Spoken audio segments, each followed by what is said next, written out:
Iban mga kapakpak good news, early morning. Uy, kapakpak good news, meron tayong bisita from Pangasinan. Tito Buddy in the house, you know. Tito Bud, shoutout. Sino mga shoutout natin dyan sa Pangasinan? Mga tropa natin.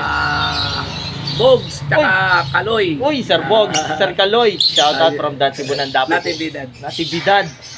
Yun yung mga tropa natin mag-iipon. Again, syempre, located po tayo. Ito, labas tayo. Ganito tayo madalas. Located po tayo sa mga nagtatanong. 37 Consuelo Street, Marulas, Valenzuela City. Pwede po kayong dumapo rito from Monday to Saturday, 8 a.m. hanggang 8 p.m. Salamat kay Tito Buddy na dumapo po galing Pangasinan. Grabe. Dapo po kayo dito kapakpak. Again, syempre, ito.